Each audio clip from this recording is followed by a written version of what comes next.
ফাতিহা। ফাতিহা মানে ভূমিকা। দ্বিতীয় সূরার নাম সূরা বাকারা মানে গাভী, অর্থাৎ স্ত্রী গরু আর কি, স্ত্রী গরু, গাই গরু, গাইয়া গরু। আর শেষ সূরার নাম হচ্ছে সূরা নাস। তো বাকারা সূরার ভিতরে আছে, এই সূরার নাম আল্লাহ রেখেছেন, এখান থেকে বাকারা শব্দ নিয়ে বাকারা। আবার ফাতিহা সূরার ভিতরে শব্দটা নাই। তাই এই সূরার আবার বিভিন্ন নাম আছে, আমি সেদিকে যাচ্ছি না। তবে একটা কথা, ফাতিহা মানে হচ্ছে ভূমিকা। ভূমিকা পড়ে নিলে গ্রন্থের ভিতরে কোন বিষয়ে কথা বলা হয়েছে তা যেমন বোঝা যায়, সূরা ফাতিহাটা জেনে নিলে ৩০ পারা কোরআনে কি আলোচনা করা হয়েছে তা বোঝা যায়। আর এজন্যই রাসূল করিম সাল্লাল্লাহু আলাইহি ওয়াসাল্লাম বলেছেন যে সূরা ফাতিহার অনুরূপ মর্যাদা সম্পন্ন কোন সূরা তওরাত, জবুর, ইনজিলে তো নাই, এমনকি ৩০ পারা কোরআনুল কারীমের ভিতরেও এই সূরার সমমর্যাদার সূরা দ্বিতীয়টা নাই। কারণ ৩০ পারা কোরআনে কি নিয়ে আলোচনা করা হয়েছে তা বোঝা যায় শুধুমাত্র সূরা ফাতিহা পড়ে নিলে। এরপরে আসলো বাকারা। বাকারা মানে গাই গরু, ওয়ান কাইন্ড অফ গরু, কাও। এখন এরও একটা তাৎপর্য আছে। মানুষের ভেতরে কিছু মানুষ আছে যাদেরকে কোরআনেই বলা হয়েছে উলাইকা কাল আনআম, চতুষ্পদ জানোয়ারের মতো। এর মানে এরা আকৃতিতে মানুষ আর প্রকৃতিতে গরু, সূরতে মানুষ আর সিরতে পশু। আল্লাহ বলেন সূরতে মানুষ আর সিরতে পশু যারা, উলাইকা কাল আনআম, এরা চতুষ্পদ জানোয়ার। তো জানোয়ারের মতো তো বটেই, কোনো কোনো ক্ষেত্রে বালহুম আদল, চতুষ্পদ জানোয়ারের চাইতেও নিকৃষ্ট। তো কোরআনুল কারীম তো এসেছে হুদাল্লিন নাস, মানব জাতিকে সঠিক পথ নির্দেশনা দেওয়ার জন্য। এখন এই কোরআনের প্রতি যে ঈমান আনবে, এই কোরআনের দিশা মেনে চলবে, প্রদত্ত হেদায়েত মেনে চলবে, তখন কি হবে? শেষ সূরার নাম সূরা নাস, মানে মানুষ। নাস মানে মানুষ। এই গরু স্বভাবের লোকটা যদি কোরআনকে আঁকড়ে ধরে, তাহলে এই কোরআন তাকে পূর্ণ একজন মানুষে রূপান্তরিত করে। কোরআনের এদিক থেকে যদি গরু হিসাবে ঢুকে, অপর দিক থেকে মানুষ হয়ে বের হবে। জোরে বলেন সুবহানাল্লাহ। বাকারা এবং নাসের তাৎপর্য এইভাবে বিভিন্ন সূরার বিভিন্ন নামকরণের এক একটা তাৎপর্য আছে। আনকাবুত শব্দটি কোরআনুল কারীমের সূরা আনকাবুতের একটা জায়গাতে এসেছে। এই শব্দটিকে আল্লাহ তাআলা নাম হিসাবে বেছে নিয়েছেন, এবং যে যে জায়গাতে এই আয়াত শব্দটি এসেছে সেটি হচ্ছে সূরা আনকাবুতের ৪১ নম্বর আয়াত।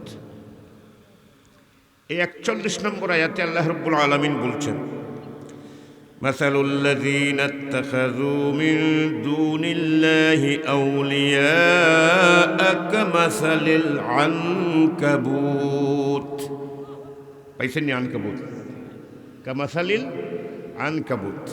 এই আনকাবুত শব্দটিকে আল্লাহ তাআলা এই সূরার নাম হিসাবে বেছে নিয়েছেন, তাই এই সূরার নাম আনকাবুত। আগের নামগুলোর যেমন আমরা একটু তাৎপর্য খুঁজলাম, এবারে এই নামটিরও একটু তাৎপর্য খুঁজি না? কি বলেন আপনারা? আমি ভূমিকা স্বরূপে কিছু কথা রাখবো। আসলে আসল ওয়াজ তো পরে হবে, সবাই আসবেন, তখন আরো বড় বড় হুজুররা কথা বলবেন। আনকাবুত, এই আনকাবুত শব্দের বাংলা অর্থ হচ্ছে মাকড়সা। কুলসা। আরে জোরে বলেন না ভাই, কুলসা, মাকড়সা। এই মাকড়সাকে আরবিতে বলে আনকাবুত। আর সিলেট অঞ্চলে আমাদের এলাকায় আমরা বলি মাখড়।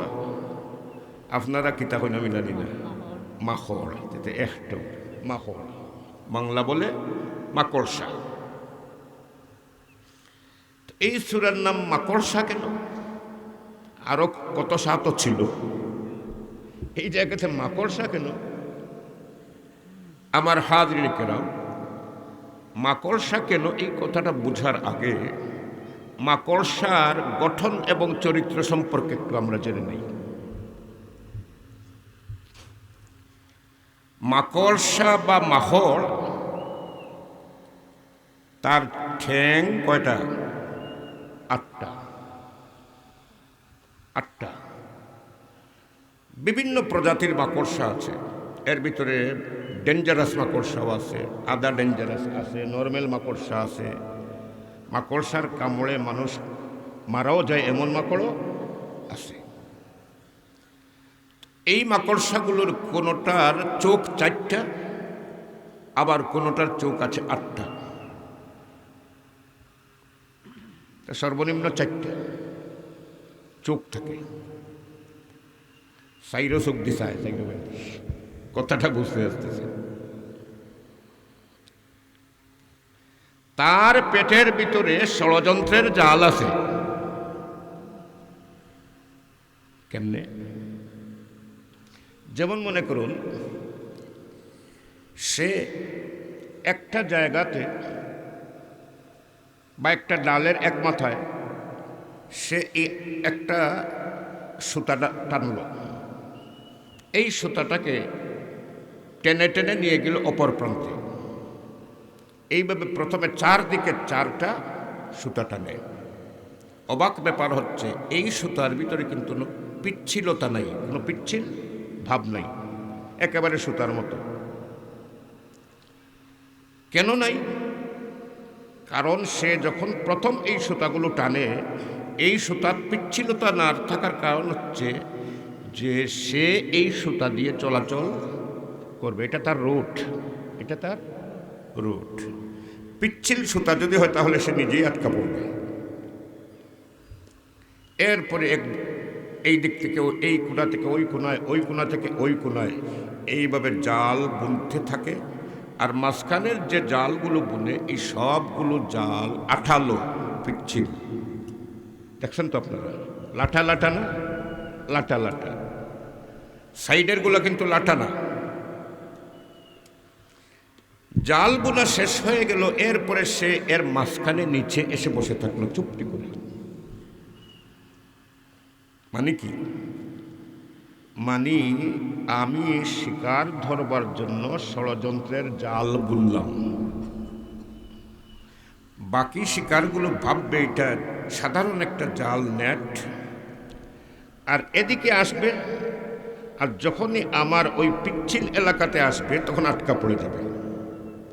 আর যখনই আটকা পড়ে যাবে তখনই আমি তাকে ধরব। এবং এমনটাই করে, এমনটাই করে। তাহলে মাকড়সার আকৃতি বুঝলাম, চরিত্রের ভিতরে বুঝলাম যে শিকার ধরার জন্য একটা অনুপম একটা ষড়যন্ত্র সে করে। কি বলেন, ঠিক কিনা? আর এর মধ্য দিয়ে, তার নেট দিয়ে এই শিকারটা ধরে। আমার হাজরিন কেরাম, এখন কোরআনুল কারীমে এই মাকড়সার নামে সূরাটা নাজিল করে আল্লাহ পাক রব্বুল আলামিন জানিয়ে দিলেন যে পৃথিবীতে এই মানুষের ভেতরেও এরকমের এর চাইতে ভয়াবহ ষড়যন্ত্রকারী মানুষ আছে। আর এই মানুষগুলো ষড়যন্ত্রের জাল বুনে, আর এই জালে মুমিনদেরকে, আল্লাহর প্রিয় বান্দাদেরকে ধরে, তারা এই জালে ধরে তাদেরকে বিনাশ করার ষড়যন্ত্র করে। এজন্য আল্লাহ পাক রব্বুল আলামিন সূরাটির নামকরণ করেছেন মাকড়সা। আর সেই রকমের মানুষেরও পরিচয়, ইমানদারেরও পরিচয় যেমন দিয়েছেন, ষড়যন্ত্রকারীদেরও পরিচয় এই সূরাতে আল্লাহ পাক দিয়েছেন। জুড়ে বলেন সুবহানাল্লাহ। আমার হাজির কেরাম, ফলাফলটা কি হবে, এই ষড়যন্ত্রের ফলাফলটা কি হবে, এইটাও নামের ভিতরে আছে। ফলাফলটা হচ্ছে মাকড়সার জাল যতই বিশাল হোক, যতই বিস্তৃত হোক, এই জালটা কিন্তু বড়ই দুর্বল। কি বলেন ঠিক কিনা? এই জালটা বড়ই দুর্বল। এর মানে কাফেরদের ষড়যন্ত্র যতই বিশাল হোক, এই ষড়যন্ত্র বড়ই ঠুনকু, দুর্বল। দুর্বল সুবহানাল্লাহ। এবারে আসুন এই মাকড়সা সম্পর্কে আর তার এই ষড়যন্ত্রের জাল সম্পর্কে, ঘর সম্পর্কে আল্লাহ পাক রব্বুল আলামিন কি বলেন এই সূরাতে, সূরা আনকাবুতে ৪১ নম্বর আয়াতে আল্লাহ পাক রব্বুল আলামিন বলছেন, মাসালুল্লাযীনা ইত্তাখাযু মিন দুনিল্লাহি আউলিয়া, মাসালুল্লাযীনা ইত্তাখাযু মিন দুনিল্লাহি আউলিয়া। মাসালুল এক্সাম্পল বা দৃষ্টান্ত, মিসাল। কাদের মিসাল?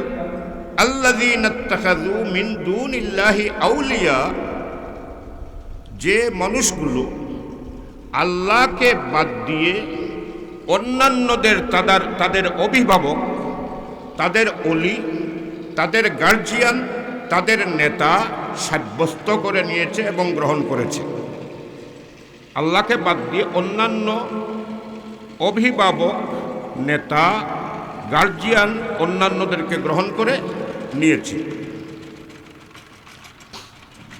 আল্লাহ রাব্বুল আলামিন বলেন, কামাসালিল আনকাবুত, এদের উদাহরণ হচ্ছে মাকড়সার মতো। বলেন সুবহানাল্লাহ। কিসের মতো? মাকড়সার মতো, মাকড়সার ন্যায়। এবারে আল্লাহ বলেন মাকড়সা কি করে, শোনো। ইত্তাখাযাত বাইতা, মাকড়সা ঘর বানায় জাল বুনে। বুনে কিনা? মাকড়সা জাল বুনে ঘর বানায়। আমার বন্ধুগণ, আপনি যদি একটা ঘর, যেমন আপনার ঘর আপনি বন্ধ করে চলে গেছেন, কয়েক মাসের ভিতরে আপনি ঘর খুলেন নাই, এরপরে যখন আপনি ঘরে আসবেন তখন আপনি দেখবেন একদিকে টিকটিকি ডিম পেড়ে রেখেছে, আর একদিকে দেখবেন মাকড়সা পুরা ঘরের ভেতর জাল বুনে পুরা ঘর বন্ধ করে রেখেছে, ভর্তি করে রেখেছে। আর একদিকে চোখে না দেখলেও পরে ফল পাবেন, নানা ধরনের খারাপ জিন এখানে এসে বসতি স্থাপন করেছে। করোনার কারণে প্রায় 5 মাস বাসা বন্ধ ছিল। আমার এলাকার একজন চেয়ারম্যান সাহেব বাড়িতে চলে গেছেন বাচ্চা কাচ্চা সব নিয়ে। বন্ধ থাকার পরে যখন তিনি আসলেন, বাসা খুললেন, পরিষ্কার পরিচ্ছন্ন করলেন, এরপরে দেখা যায় তার বড় মেয়েটাকে জিন আসর করেছে এবং সে এখানে খোলা মানে খালি ঘর পেয়ে বসত স্থাপন করেছে। এই রকমের আমরা দেখি।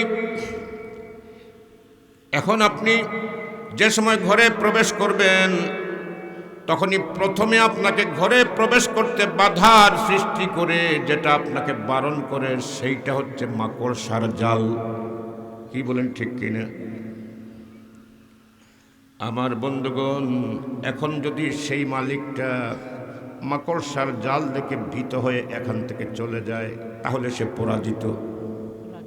পরাজিত। কিন্তু যদি সে চিন্তা করে একটা বাঁশের অথবা কোনো কিছুর কাঠি হাতে নিয়ে যদি ঢুকা যায়, একটু নাড়াচাড়া করে, তাহলে দেখা যাবে মাকড়সার জাল একটাও নাই, সব শেষ, সব শেষ। এমনটাই আমরা করি। কাঠি ঢুকাইয়া, সিংলা ঢুকাইয়া, তারপরে পরিষ্কার করি, বা একটা ছই ঢুকাইয়া পরিষ্কার করি, এরপরে যদি ডিম টিম পাড়ে টিকটিকে আমরা পরিষ্কার করি। আর সচেতন মানুষ হলে অন্তত সূরা বাকারা একবার তিলাওয়াত করি, কি বলেন ঠিক কিনা? তো জিন টিন যা আছে সব চলে যাবে। এইটা হচ্ছে পুরনো ঘরে আপনি প্রবেশ করলে ঘরকে উপযুক্ত করার ইসলামী সিস্টেম। আমার হাজিরিন কেরাম, এই মালিক যখন একটা কাঠি ঢুকিয়ে নড়াচড়া করবে, সঙ্গে সঙ্গে সমস্ত জালগুলো ছিন্ন ভিন্ন হয়ে যাবে। আমার আল্লাহ পাক রব্বুল আলামিন বলেন, শোনো মাকড়সা কি করে, ইত্তাখাযাত বাইতা, সে ঘর বানায়, সে জাল বুনে। ওয়া ইন্না আহওয়ানাল বুয়ুতি লাবাইতুল আনকাবুত, আর ইন্না আহওয়ানাল বুয়ুতি, আল্লাহ বলেন শুনে রাখো রে, যতগুলো ঘর আছে এই ঘরগুলোর ভিতরে সবচেয়ে নিকৃষ্ট ঘর হচ্ছে মাকড়সার ঘর। সবচেয়ে নিকৃষ্ট ঘর হচ্ছে মাকড়সার ঘর, সবচেয়ে দুর্বল ঘর হচ্ছে মাকড়সার ঘর। লাবাইতুল আনকাবুত, লাউ কানু ইয়ালামুন, যদি তোমরা বুঝো। জোরে বলেন সুবহানাল্লাহ। এর মানে কি? এর মানে তোমাদের বিরুদ্ধে ষড়যন্ত্রের জাল বোনা হবে।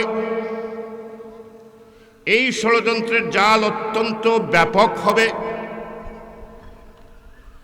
মুসলমানদের বিরুদ্ধে অতীতেও ষড়যন্ত্রের জাল বোনা হয়েছে, আজও বোনা হচ্ছে, আগামীতেও বোনা হবে। আমার বন্ধুগণ, ইউরোপ আমেরিকা সহ, ফ্রান্স ব্রিটেন আমেরিকা সহ পৃথিবীর শীর্ষস্থানীয় শক্তিশালী কয়েকটা দেশ আছে যারা ইসলাম আর মুসলমানদের বিরুদ্ধে ষড়যন্ত্র পাকাবার জন্য একদল বিশেষজ্ঞ সরকারি খরচে লালনি করে। কি বলেন ঠিক কিনা?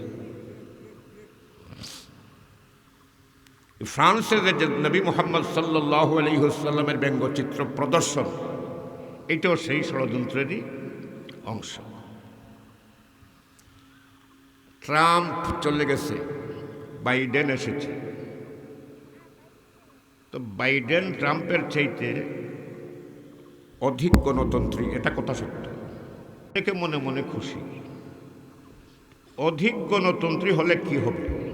আমার তো আশঙ্কা বাইডেনের সময়ে ট্রাম্পের চাইতে ষড়যন্ত্র আরও বেশি হওয়ার সম্ভাবনা বেশি। কারণ বাইডেন তাদের মূল ধারার লোক, আর ট্রাম্প ব্যবসায়ী জগৎ থেকে হঠাৎ এসেছে হাইব্রিড হয়ে। কথা বুঝতে পেরেছেন? চলে গেছে।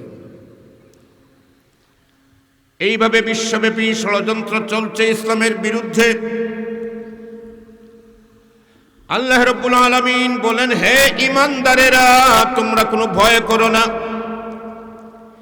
লা তাহিনু ওয়া লা তাহজানু ওয়া আনতুমুল আ'লাউনা ইন কুনতুম মুমিনিন।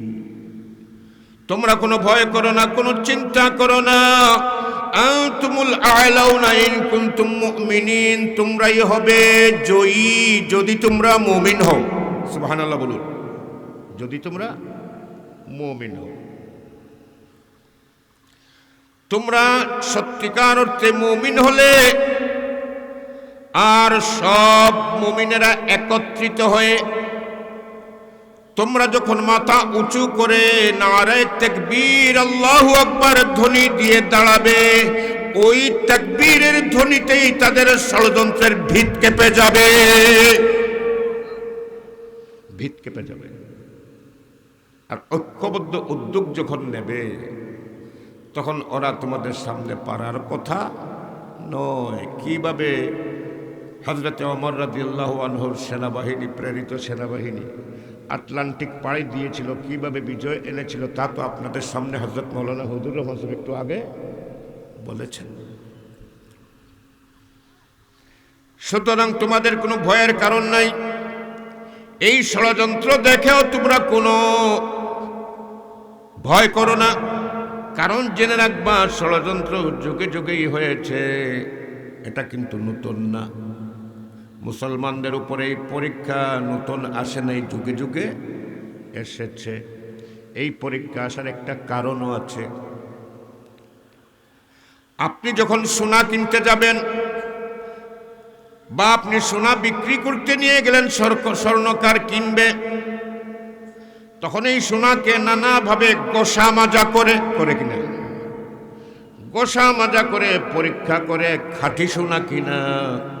আল্লাহ পাক রব্বুল আলামিন এই জেনারেল ইমানদারদের উপরে, জেনারেল মুসলমানদের উপরে মাঝে মধ্যে পরীক্ষা নিরীক্ষা করেন, দেখেন আমার এই লোকগুলো খাঁটি সোনা কিনা, আমার এই লোকগুলো বান্দাগুলো খাঁটি সোনা কিনা। আন্নাসু মুআদিন কামাআদিনিজ যাহাবি ওয়াল ফিদ্দা খিয়ারুকুম ফিল জাহিলিয়্যাতি খিয়ারুকুম ফিল ইসলাম। বুখারী শরীফের হাদিস। আন্নাসু মুআদিন, মানুষ স্বর্ণের মতো, স্বর্ণের খনির, মানুষ খনির মতো। আন্নাসু মুআদিন, মানুষ খনির মতো। কিসের খনি? কামাআদিনিজ যাহাবে ওয়াল ফিদ্দা, সোনার খনি অথবা রূপার খনির মতো। তাহলে মানুষকে আল্লাহ পাক দুই ভাগে ভাগ করলেন। মানুষ এক দল হচ্ছে সোনার খনির মতো, আরেক দল হচ্ছে রূপার খনির মতো। সোনাকে আপনি যতই গোসামাজা করেন সোনাই বের হবে, রূপা বের হবে না। রূপাকে যতই আপনি গোসামাজা করেন সোনা বের হবে না, রূপাই বের হবে। তাই আল্লাহর নবী বলেন খিয়ারুকুম ফিল জাহিলিয়্যাতি খিয়ারুকুম ফিল ইসলাম। ইসলাম বহির্ভূত জীবনে সে যে ছিল উত্তম, ওই সমাজে ইসলামে আসলে পরে সেই হবে উত্তম। জোরে বলেন সুবহানাল্লাহ। আমার হাজিরিন কিরাম, খাঁটি সোনা খাঁটি সোনাই থাকবে, রূপা রূপাই থাকবে। আমার আল্লাহ পাক রব্বুল আলামিন বলেন, আমি যে তোমাদেরকে কিনেছি, ইন্নাল্লাহ ইশতারা মিনাল মুমিনিন, তোমরা মুমিনদেরকে যে আমি কিনেছি বা কিনব, স্বর্ণকার যদি গোসামাজা ছাড়া না কিনে, আমি তোমাদের মুমিন, তোমরা মুমিনদেরকে কেমনে গোসামাজা করব না? এই গোসামাজা তোমাদের উপরে আসবে। আর এটা শুধু তোমাদের উপরে না, আগের উম্মতদের উপরে এসেছে। জোরে বলেন সুবহানাল্লাহ। এই সূরা আনকাবুতের 2 আর 3 নম্বর আয়াতে আল্লাহ রাব্বুল আলামিন বলছেন, আহাসিবান নাসু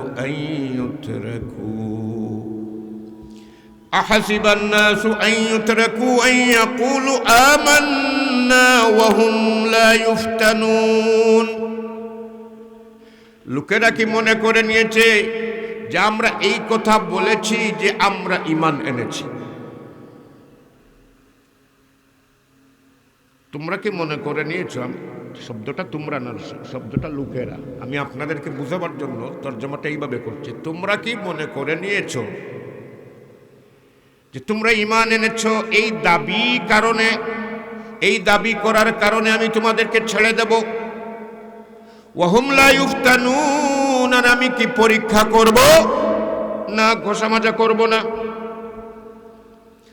ওয়ালাকাদ ফাতান্নাল্লাযীনা মিন ক্বাবলিহিম, অথচ এদের আগে, অর্থাৎ উম্মতে মুহাম্মদীর আগে যত মানুষ অতীত হয়েছে, যত নবী অতীত হয়েছেন, এই সমস্ত মানুষকে, ইমানদারদেরকে আমি আল্লাহ পরীক্ষা করেছি। জোরে বলেন সুবহানাল্লাহ।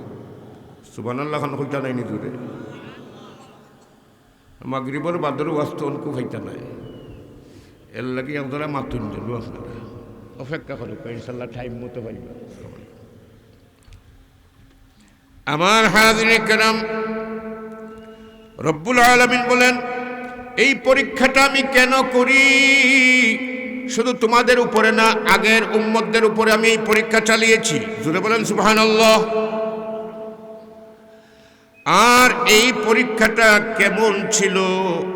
সূরা বাকারাতে আল্লাহ পাক রব্বুল আলামিন বলছেন, আম হাসিবতুম আন তাদখুলুল জান্নাতা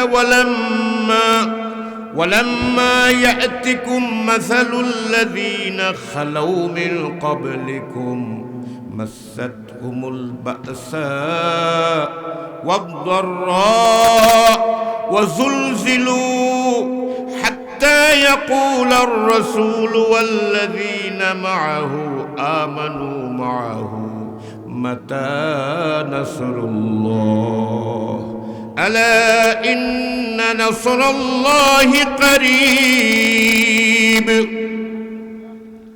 আল্লাহ রাব্বুল আলামিন বলেন, আম হাসিবতুম, তোমরা কি মনে করে নিয়েছো, আন তাদখুলুল জান্নাতা, তোমরা এমনি এমনি সোজাসুজি জান্নাতে চলে যাবে। সিলেটি ভাষায় হইলে বলে তোমরা মনে করছো নি কুনাকুনি ব্যস্ত রইতে, তোমরা কি এমনি এমনি সোজা জান্নাতে চলে যাবে? ওয়ালাম্মা ইয়াতিকুম মাসালুল লাযীনা খালাউ মিন ক্বাবলিকুম, অথচ তোমাদের উপরে এখনো তো পূর্ববর্তী উম্মতদের পরিস্থিতি এখনো আসে নাই। আগের উম্মতদের পরিস্থিতি তোমাদের উপরে এখনো আসে নাই। মাসাতহুমুল বাসাউ ওয়াদ-দাররা, তাদের উপরে বিপদ আপদ, বিপদ মুসিবত আসতো, রোগ ব্যাধি জরাও আসতো। আর এই সমস্ত বিপদ আপদ, অত্যাচার, নির্যাতন, রোগ ব্যাধির কারণে জুলজিলু, কি জুলজিলু, তাদের মধ্যে জলজলা আসতো। জলজলা মানে ভূকম্পন। এই ভূকম্পনটা হচ্ছে তাদের অন্তরে কম্পন তৈরি হয়ে যেত। আর তারা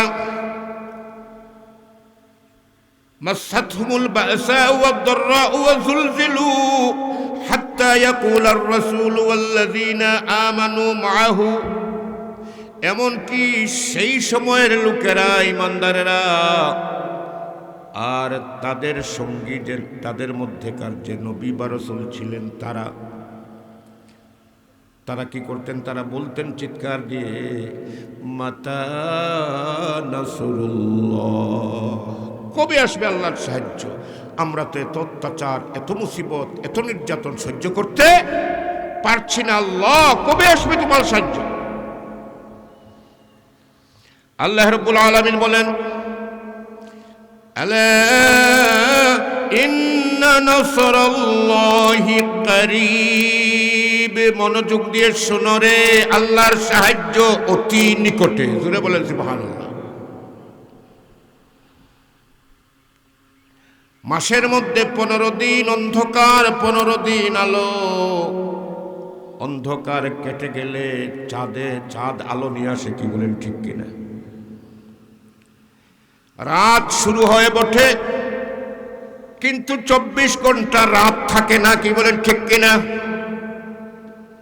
এই রাতটা সুবহে সাদিক হয়ে গেলে পরে এরপরেই আলোর রেখা দেখা দিল। আর ওই আলোর রেখা দেখা দেওয়ার পরে আস্তে আস্তে সূর্যটা উঠে যায়। অমানিসা সব সময় থাকে না, কি বলেন ঠিক কিনা? এই অমানিসা চলে যাবে, চিন্তার কোনো কারণ নাই। আর অমানিসা যখন চলে যাবে, হুতুম পেচারা ওই গড়তে গড়তে মুখ লুকাবে, কি বলেন ঠিক কিনা? তখন এরা কিন্তু সূর্যের আলোতে চলতে পারে না। বুঝতেছেন তো কথা? সব কথা বলা যায় না, কিছু বুঝে নিতে হয়। আমার হাজিরিন কিরাম, তাই আল্লাহ রাব্বুল আলামিন বলেন, আলা মনোযোগ দিয়ে শোনো, ইন্না নাসরাল্লাহি করিব, নিঃসন্দেহে আল্লাহর সাহায্য অতি নিকটে। জুড়ে বলেন সুবহানাল্লাহ। অতএব আল্লাহ জানিয়ে দিলেন এই মুসিবতটা সাময়িক সময়ের জন্য আসে, এটার জন্য আমি তোমাদেরকে পরীক্ষা করি। আর এই পরীক্ষা কেন করি? গাছে পাতা ধরে, গতকালকের আগের কাল থেকে বসন্ত শুরু হয়ে গেছে, কি বলেন ঠিক কিনা? বলে না যে ফুল ফুটুক আর না ফুটুক, আজ বসন্ত, বসন্তকাল শুরু হয়ে গেছে। ঝিরঝিরে বাতাস এবারে বেশি বইতে থাকবে, কি বলেন ঠিক কিনা? আস্তে আস্তে দেখা যাবে ওই গাছের মধ্যে নতুন ফুলও ফুটতেছে, এই গাছের মধ্যে নতুন নতুন পাতাও ধরতেছে। আবার দেখা যাবে পুরানো পাতা এই ঝিরঝির বাতাসের কারণে আস্তে আস্তে ঝরতে থাকে, কি বলেন ঠিক কিনা? ফাল্গুন মাসের শেষ দিকে গিয়া দেখুন যেন কত পাতা পড়ে। যখনই চৈত্র মাস আসে, বসন্তের বিদায়, এরপরে কি? বসন্তের পরে কোন কাল? হ্যাঁ, ইয়া আল্লাহ, ফাল্গুন আর চৈত্র বর্ষা না গ্রীষ্ম? গ্রীষ্মকাল। গ্রীষ্মকাল শুরু হয়ে গেল, গরমের কাল। এই গরমকাল বৈশাখ জ্যৈষ্ঠ যখন শুরু হয়ে গেল, এবারে ঝড়ো হাওয়া আসে না ঝিরঝিরি বাতাস? আরে মাতুন, এটা তো আপনার আর প্রকৃতির অবস্থা। বৈশাখ মাস আসলে ঝিরঝিরি বাতাস না ঝড়ো হাওয়া? এই ঝড়ো হাওয়ায় শুধু কি পাতা পড়ে না গাছের ডালও পড়ে? ডালও পড়ে, দুর্বল গড়ও ভাঙ্গে, কি বলে ঠিক কিনা? আমার হাজিরিন কিরাম, এই গ্রীষ্মকালে যখন ঝড়ো হাওয়া আসে, তখন গাছের যে সমস্ত ডালগুলো আর পাতাগুলো গাছের মূল শেকড়ের সাথে আছে সম্পৃক্ত, এগুলোই থাকে, বাকি ঝরে যায়। আমার আল্লাহ পাক রব্বুল আলামিন বলেন, ইসলাম নামক গাছের সাথে, ইসলাম নামক গাছের সাথে কালিমাতুন তাইয়্যিবাতান কাশাজারাতিন তাইয়্যিবা, এই শাজারে তাইয়্যিবা পবিত্র ইসলামের সাথে যারা মূল শিকড়ের সাথে যারা সম্পর্ক রাখে, ইসলামের মৌলিক বিশ্বাস আকীদায় যারা বিশ্বাস রাখে, ইসলামের মৌলিক বিধি বিধান সমূহের সাথে যারা সম্পর্ক রাখে, ইসলামের বিধি বিধান যারা মেনে চলার চেষ্টা করে, এরা মূল শিকড়ের সাথে সম্পৃক্ত। আমার আল্লাহ বলেন, এই যে ঝড় ঝঞ্ঝা দেই, এই কারণে পরীক্ষা দেই, যে এই পরীক্ষা, এই আঘাতের কারণে ইসলামের শেকড়ের সাথে দুর্বল সম্পর্ক যাদের, যারা ইসলামের সঙ্গে মৌখিক সম্পর্ক রাখে, অন্তরের সম্পর্ক নাই, এদেরকে ঝরিয়ে ফেলে খাঁটি ইসলামের অনুসারী যারা, তাদেরকে আলাদা করবার জন্য। জুড়ে বলেন সুবহানাল্লাহ। আর খাঁটি মুসলমানদের ভিতর থেকে এই সুবিধাবাদীদেরকে চিহ্নিত করবার জন্য। কোন সূরাতে বলছেন? আনকাবুত ২ নম্বর আয়াত।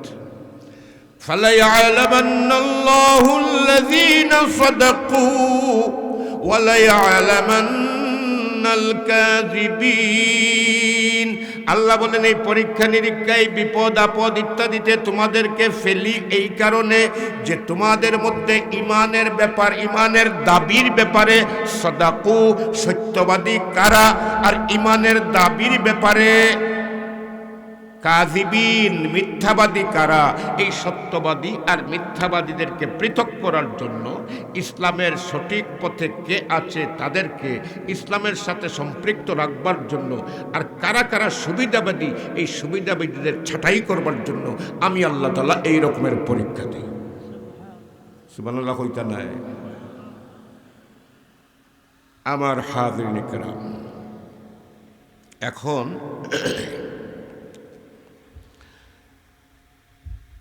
আমার হাজিরিন کرام, কোরআনুল কারীমে আল্লাহ রাব্বুল আলামিন অন্য জায়গায় ইরশাদ করছেন ওয়া মিনান নাসি, এইটাও সূরা আনকাবুত, সূরা আনকাবুত আয়াতের নম্বর হচ্ছে 10 নম্বর আয়াত। রব্বুল আলামিন বলেন ওয়া মিনান নাসি মান ইয়াকুলু আমান্না বিল্লাহ, ওয়া মিনান নাস, মানুষের ভিতরে কিছু মানুষ আছে, ঈমানের দাবিদারদের ভিতরে কিছু দাবিদার এমন আছে। কেমন? মান ইয়াকুলু আমান্না বিল্লাহি, যারা বলে আমরা ঈমান এনেছি আল্লাহর উপরে, এরা দাবি করে ঈমান এনেছি আল্লাহর উপরে।